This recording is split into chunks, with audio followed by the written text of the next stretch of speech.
श्री स्वामी समर्थ, जय जय स्वामी समर्थ. कशा सर्वजण निश्चित मजेत असाल, असेच मजेत राहा.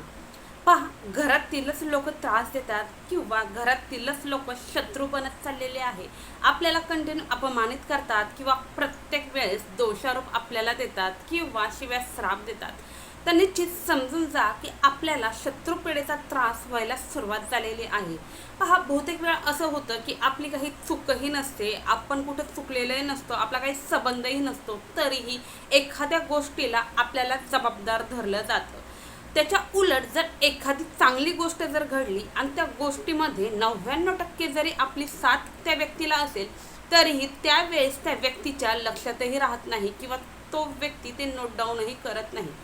सांगायचं तात्पर्य असं, जर तुमच्या बाबतीत असं घडत असेल, प्रत्येक वेळी जे काही वाईट होईल त्या वाईट गोष्टीला जर तुम्हाला दूषणं दिली जात असतील किंवा तुम्हाला अपमानित केलं जात असेल, तुम्हाला निग्लेक्ट केलं जात असेल, तर समजून जा की तुम्हाला शत्रुपिढीचा त्रास व्हायला सुरुवात झालेली आहे.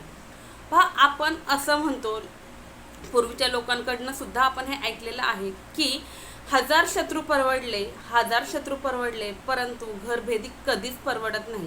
सांगण्याचं तात्पर्य असं की बाहेरचा जर शत्रू जर असेल तर त्याला कोणत्या ना कोणत्या प्रकारे थांबवता येतं, परंतु तो जर घरातीलच शत्रू असेल तर तो ओळखणं सुद्धा कठीण होऊन जातं.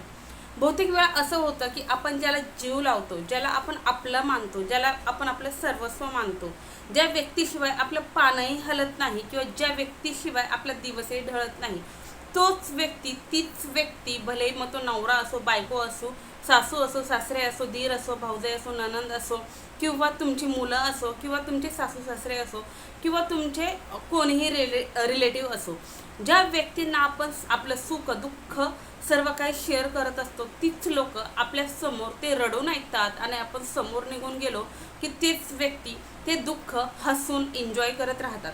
सांगण्याचं तात्पर्य असं की आपलं कोण परक कोण हे ओळखणं ह्या कलियुगामध्ये खूप कठीण आहे. परंतु आपण हे जरी करू नाही शकलो तरीही आपल्याला कळत न कळत हे समजून जातं की ह्या व्यक्तीने माझ्या आयुष्यामध्ये काहीतरी परिवर्तन केलं आहे का, तर त्या व्यक्तीच्या वागण्यामध्ये खूप बदल होताना आपल्याला निश्चित समजतात. जर तुमच्या बाबतीत हे असंच झालं असेल, ज्याला तुम्ही जीव लावला, ज्या व्यक्तीला तुम्ही आपलं मानलं, तो व्यक्ती तुमच्यापासून दुरावला असेल, तुमच्याबरोबर बोलत नसेल किंवा तुम्हाला निग्लेक्ट करत असेल, कंटिन्यू तुम्हाला शिवाय श्राप देत असेल, तर निश्चित समजून जा हा जो उपाय आहे हा खास तुमच्यासाठी आहे. उपाय सांगणार आहे तत्पूर्वी जे कोणी आपल्या चॅनलवरती नवीन असाल, अजून आपल्या चॅनलला सबस्क्राईब केलं नसेल तर आपल्या चॅनलला सबस्क्राईब करा, बेल आयकॉन ऑन करा, जेणेकरून असे छान छान व्हिडिओ तुमच्यापर्यंत येतील आणि तुमच्या जीवनातही सोनं झाल्याशिवाय राहणार नाही. व्हिडिओ स्किप न करता शेवटपर्यंत पहा, म्हणजे निश्चितच संपूर्ण माहिती तुमच्यापर्यंत पोहोचली जाईल. आता पहा, हा उपाय कधी करायचा. हा जो उपाय आहे हा तुम्ही 7 दिवसांपैकी कोणत्याही दिवशी जरी केलात तरीही चालेल. सोमवार, मंगळवार, बुधवार, गुरुवार, शुक्रवार, शनिवार, रविवार, कोणत्याही दिवशी करा, कधीही करा, वेळेचं बंधन नाही, त्याचप्रमाणे दिवसाचंही बंधन नाही, कधीही तुम्ही करू शकता. फक्त तुम्हाला पिरियड, सुतक आणि विटाळण असावा एवढ्या गोष्टीची मात्र काळजी घ्या.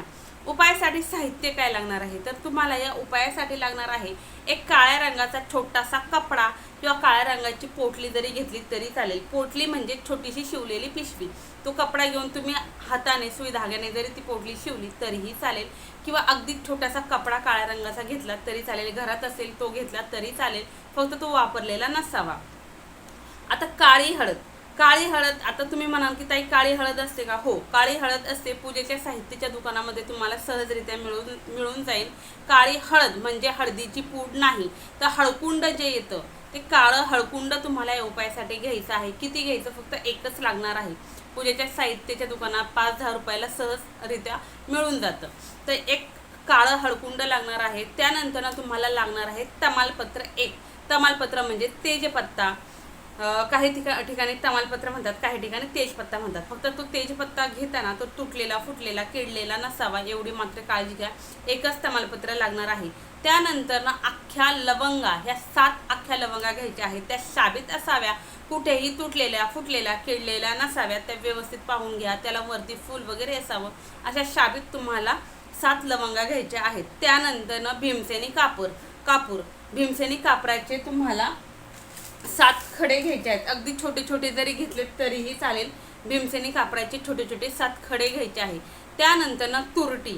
तुरटी आपल्याला माहिती आहे, जी तुरटी पाण्यामध्ये, गढूळ पाण्यामध्ये जरी टाकली तरीही ती त्या गढूळ पाण्याला स्वच्छ करते, साफ करते. त्या गढूळ पाण्यातील जी काही माती आहे ती माती तळाला घालवते आणि वरती स्वच्छ पाणी देते. हेच काम आपल्या जीवनामध्ये सुद्धा ही तुरटी करणार आहे. भीमसेनी कापूर करणार आहे. आपल्या जीवनामध्ये जे काही लोकांच्या मनामध्ये आपल्याबद्दल जी काही निगेटिव्हिटी पसरलेली आहे किंवा जे काही शत्रुत्व आलेलं आहे ते शत्रुत्व दूर करून आपल्या जीवनामध्ये पारदर्शकता आणण्याचं काम, त्याच्या विचारामध्ये पारदर्शकता आणण्याचं काम ही तुरटी आणि भीमसेनी कापूर करणार आहे. त्यानंतर कच्ची बडीशेप किंवा बडीसोप असं सुद्धा काही ठिकाणी म्हणतात. काय आमच्याकडे बडीशेप म्हणतात, काही ठिकाणी बडीसोप म्हणतात. तर कच्ची, भाजलेली घ्यायची नाही. किराणा दुकानात जा, पूजेच्या साहित्याच्या दुकानात जा, त्यांच्याकडनं अगदी 5 रुपयाची जरी आणली तरी चालेल. फक्त 1 चमचाभर किंवा 2 चिमूटभर तुम्हाला ही कच्ची बडीशेप घ्यायची आहे. त्यानंतर पिवळी मोहरी. पिवळी मोहरी सुद्धा पूजेच्या साहित्याच्या दुकानात सहजरित्या मिळते. सर्व इडा पिडा, सर्व काही नजरदोष असो, शत्रुबाधा असो, कोणतीही पिडा असो, सर्व दूर ठेवण्यासाठी पिवळी मोहरी, त्याचप्रमाणे काय सांगितलं, पिवळी मोहरी, त्यानंतर लवंगा, भीमसेनी कापूर, तुरटी, काळं हळकुंड, काळा कपडा, हे सर्व काही ज्या गोष्टी आहेत त्या सर्व ह्या गोष्टी दूर ठेवतात, ह्या विचारांमध्ये पॉझिटिव्हिटी आणतात. म्हणून हे सर्व साहित्य तुम्हाला या उपायासाठी लागणार आहे. हे सर्व साहित्य घ्यायचं आहे. यातील एकही साहित्य स्किप करू नका, एकही साहित्य स्किप करायचं नाही. हे सर्व साहित्य घ्यायचं. पहा व्हिडिओ स्किप करत सर्व वस्तू लिहून ठेवा आणि सर्व वस्तू आणा आणि ज्या त्या प्रकारे तुम्हाला त्या वस्तू घ्यायच्या आहेत. आता सिक्वेन्स कसा घ्यायचा, तुम्हाला काय करायचं, घरी आलं ह्या सर्व वस्तू घेऊन स्वच्छ हातपाय वगैरे धुवायचे. त्यानंतर तुमच्या घरातील कोणत्याही कोपऱ्यामध्ये बसा. फक्त दक्षिण दिशेला तोंड करून बसायचं नाही, कोणत्याही दिशेला तोंड करून बसा. देवघराच्या समोर बसला तरी चालेल, कुठेही बसा, फक्त जिथे शांतता असेल अशा ठिकाणी बसा. बसायला एक आसन घ्या. त्यानंतर धूप दीप अगरबत्ती लावून घ्या.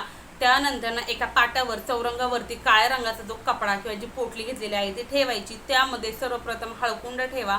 त्यानंतर एक एक करून तुम्हाला हे सर्व साहित्य ठेवायचं आहे. हळकुंड ठेवल्याच्या नंतर 7 ज्या लवंगा सांगितल्या त्या ठेवा. एक तमालपत्र ठेवण्यापूर्वी सर्वात महत्त्वाचं सांगायचं राहिलं, तमालपत्र ठेवण्यापूर्वी त्या तमालपत्रावरती त्या व्यक्तीचं तुम्हाला नाव लिहायचं आहे. जो व्यक्ती तुम्हाला त्रास देतो, जो व्यक्ती तुमच्याबरोबर बोलत नाही किंवा तुमच्याकडे कानाडोळा करतो किंवा तुम्हाला सतत दूषण देतो, सतत तुम्हाला शिवाय श्राप देतो, त्या व्यक्तीचं तुम्हाला त्यावरती नाव लिहायचं आहे. आता समजा माझं एखादी मैत्रीण आहे किंवा माझं एखादे रिलेटिव्ह आहे, तर मी त्या व्यक्तीचं नाव त्यावरती लिहिणार. समजा त्या व्यक्तीचं नाव आहे अस्मिता किंवा अभय, तर मी त्या जे तेजपत्ता आहे त्या तेजपत्त्यावरती काळ्या पेननेच लिहायचं आहे. शाईपेन घ्या, मार्कर घ्या किंवा जेल पेन घ्या, कोणताही पेन जरी घेतला तरी चालेल, फक्त काळ्या रंगाचाच घ्यायचा आहे. त्या तमालपत्रावरती नाव लिहायचं अभय किंवा अस्मिता, एका वेळेस एकाच व्यक्तीचं नाव लिहायचं.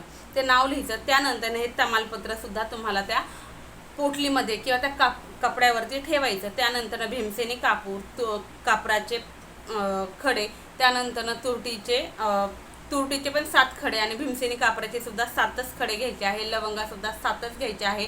फक्त हळकुंडाचा एकच तुकडा घ्यायचा आहे. त्यानंतर कच्ची बडीसोप जी तुम्हाला मी सांगितली ती चिमूट 1 चमचाभर किंवा 2 चिमूटभर टाकायची. पिवळी मोहरी ती सुद्धा 2 चिमूट किंवा 1 चमचाभर तुम्हाला यामध्ये ॲड करायची आहे. आणि त्यानंतर सर्वाची एक पोटली तयार करायची किंवा एक आपण काय म्हणू शकतो, एक त्याला गाठ देऊन अशा प्रकारे. आता समजा याच्यामध्ये सगळं मी ॲड केलेलं आहे, तर याला साईडने गाठ मारायची आणि ही जी काही पोटली तयार होईल ही पोटली तुम्हाला काय करायची आहे, तुमच्या उजव्या हातामध्ये घ्यायची आणि जो मंत्र सांगते या मंत्राने ही पोटली अभिमंत्रित करायची आहे. मंत्र खूप महत्त्वाचा आहे. मंत्रामधील अक्षर खूप महत्त्वाचं आहे. मंत्र व्यवस्थित ऐका, व्यवस्थित लिहून घ्या आणि त्यानंतर ही पोटली अभिमंत्रित करा. हा मंत्र 51 वेळा म्हणून ही पोटली तुम्हाला अभिमंत्रित करायची आहे. मंत्र व्यवस्थित ऐका. ह्रीम ह्रीम कुरुम कुरुम वश वश स्वाहा. ह्रीम ह्रीम कुरुम कुरुम वश वश स्वाहा. ह्रीम ह्रीम कुरुम कुरुम वश वश स्वाहा. ह्रीम ह्रीम कुरुम कुरुम वश वश स्वाहा. हा 51 वेळा मंत्र म्हणायचा. मंत्र म्हणत असताना पोटली हातामध्येच ठेवायची आणि मंत्र म्हणून झाल्याच्या नंतर स्वतःवरून ती पोटली 7 वेळा अँटी क्लॉकवाईज फिरवायची आहे. डोक्यावरून 7 वेळेस फिरवायची आहे. आता अँटी क्लॉकवाईज म्हणजे घड्याळाच्या उलट दिशेने 7 वेळा फिरवायची. फिरवून झाली की 21 दिवस तुम्हाला ही पोटली कंटिन्यू तुमच्या सोबत ठेवायची आहे.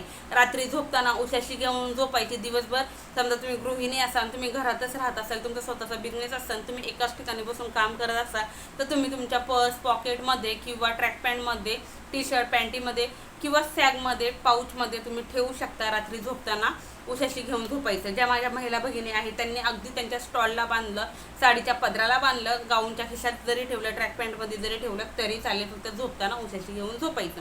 21वा दिवस उजळला की त्यानंतर काय करायचं, 21व्या दिवशी तुम्हाला ही पोटली कोणतं तरी एखादं मोठं झाड पाहायचं. झाड हे पिंपळाचं किंवा वडाचं किंवा कडुलिंबाचं अशी मोठी झाडं पहा आणि त्या झाडाच्या मुळापाशी खोडापाशी एक छोटासा खड्डा करायचा. त्या खड्ड्यामध्ये ही पोटली गाडून टाकायची. अशा पद्धतीने तुम्हाला हा उपाय करायचा आहे. पहा, मी तुम्हाला सांगते, तुमचं जे काही दोष आहे किंवा तुम्हाला जी काही पीडा लागलेली आहे ती किती गहन आहे यावरती डिपेंड आहे. काहींना अगदी काही तासांमध्ये अनुभूती येऊन जाईल, काहींना काही दिवस लागतील, परंतु 21 दिवसाच्या आतमध्ये 1001% न बोलणारी व्यक्ती स्वतः येऊन तुमच्याबरोबर बोलण्याचा प्रयत्न करेल. ती तुम्हाला फोन तरी करेल, कोणीतरी मध्यस्थी तरी घालेल आणि तुमच्याबरोबर बोलण्याचा प्रयत्न करेल. जे तुमच्याच घरामध्ये राहणारी व्यक्ती आहे समजा, तर ती स्वतः होऊन तुमच्या मागपुढे करेल, तुमच्या इशाऱ्यावरती नाचेल. कोणताही डिसिजन घेताना तुमचं मत सर्वप्रथम विचारात घेतलं जाईल. तुम्हाला मान सन्मान देईल, तुमच्याशी प्रेमाने वागेल. तुमचं जे काही नात्यामध्ये दुरावा आला होता तो दुरावा दूर होऊन तुमच्या नात्यामध्ये पुन्हा प्रेम येताना तुम्हाला दिसेल. इतका छान, इतका प्रभावी उपाय आहे. ज्यांचा विश्वास आहे त्यांनीच उपाय करा.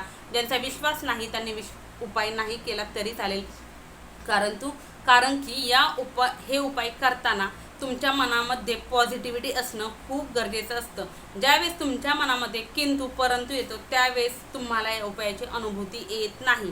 सांगण्याचं तात्पर्य फक्त एवढं की मनामध्ये पॉझिटिव्हिटी ठेवून उपाय करा. निश्चित आपण म्हणतो ना, प्रयत्न वाळूचे कण रगडिता तेलही गळे, तशी गंमत या उपायांमुळे होते. फक्त मनामध्ये श्रद्धा, विश्वास असणं तितकंच गरजेचं असतं. त्याचप्रमाणे संयम असणंही गरजेचं असतं. निश्चित सांगितलेली सर्व माहिती तुम्हाला समजली असेल.